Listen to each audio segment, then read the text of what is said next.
So what happens is the dopaminergic reinforcement produced by the drug reinforces that nihilistic hopelessness that drives the behavior. That's right. And that's how, in part, you develop a monkey on your back. Yeah, I love the example, even though I'm sad that it happens for people. I love the example because what you're saying is that, and it's exactly right, that the memory for events and states of mind and emotions that preceded a successful collection of reward or arrival at reward is set into a huge number of motor commands, some of which are subconscious.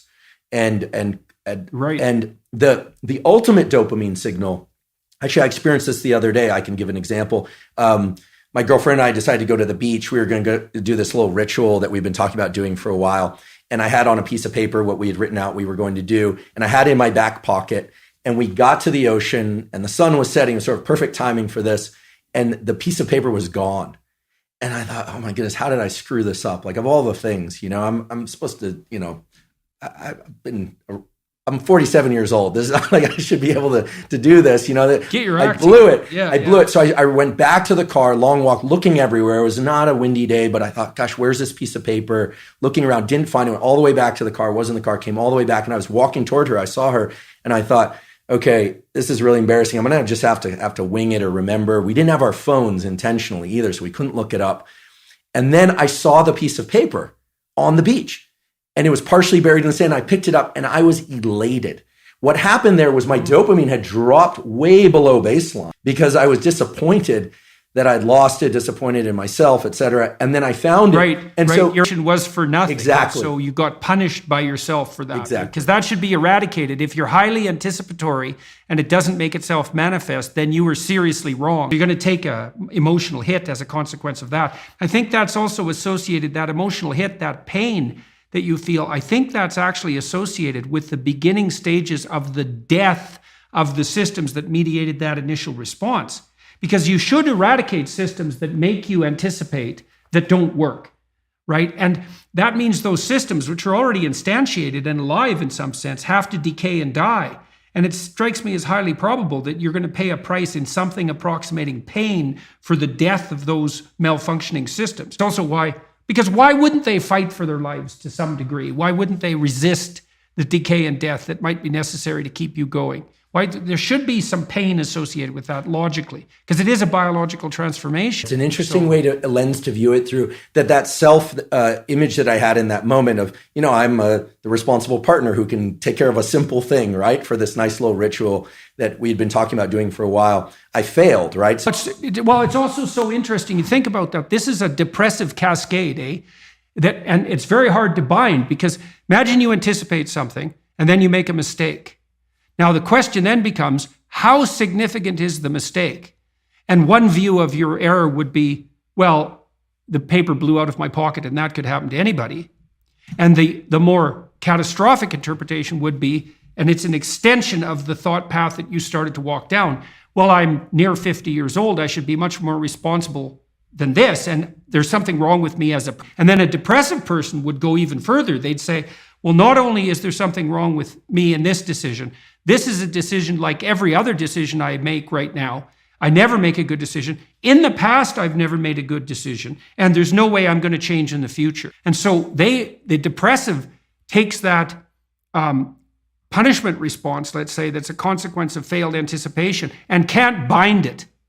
It just takes out all of their potential future selves. That's a good way of thinking about it. Yeah. And so then they're in a depressive. Yeah. So that's too much learning from failure. Right. I'm grateful for your insight on this, because indeed, if I'm honest, my thought train went to the point of, I didn't think, I'm a total failure because I lost this piece of paper. I thought to myself, well, if it were a priority, I wouldn't have lost it. Right. She'll interpret it as not being a priority. Like, where are my priorities? Am I overspent? What's going on? You start to sift into the full set of questions. And then, of course, finding the paper resurrects the sense of self. It was, it was in that movie, Pulp Fiction. Yeah, well, that binding problem is really tricky, because so there's some good rules of thumb for that, which is, one of the rules of thumb for that's extremely useful, that's socially instantiated, is innocent until proven guilty. Right. So you might say when those thoughts come up, because they're adversarial and accusatory thoughts, you might say, well, that is part of the realm of possibility, but I shouldn't. When your child does something wrong that's minor, you don't say you're a rotten kid, right? You say, you bind it. You say, look, kid, here's a bunch of things you're doing right. But in this particular example, specific situation, here's the minimal thing you did incorrectly and how to alter it. And it's a really good habit of mind. It's like to address towards yourself as well as to other people, which is to say, well, what's the minimum crime that I'm responsible for in this moment? And that's part of this miracle of the presumption of innocence, and especially without proof. And a lot of what I did in my clinical practice to people who had a depressive temperament was help them make a case for themselves. It's like, well, maybe you're as bad as you think you might be, but maybe not. Let's take the contrary argument. Let's make you as innocent as you can be in this situation and only narrow the repair to the absolute minimum that needs to be manifested. Now, some people don't have that problem because they don't have a depressive state of mind, let's say. They're somewhat resilient to the cascading effects of punishment. Those are people who are low in trait neuroticism, by the way. So you could think of trait neuroticism as an index to which the degree failure co-activates punishment across a whole sequence of nested selves. The higher you are in neuroticism, the more likely a given error is to a cascade up the hierarchy of possible selves. And it's a trade-off, because sometimes when you make one little mistake, it is actually an indicator of a flaw in your character. But most of the time it isn't. And it certainly can't be responded to that all the time, because then you'd never be able to make a mistake without wiping yourself completely out. And that's obviously not helpful. Is it fair to say that, at least in the raising of children, maybe in the raising of ourselves, that we should, as much as possible, try and emphasize that errors are just state, not trait? Yes, absolutely. And you do that in an argument with your wife as well. You want to make it as local and precise as you possibly can. So, and that's also one of the advantages to removing yourself from a rage or an anxiety state, because a rage or an anxiety state is low resolution and global. And so it'll be globally accusatory.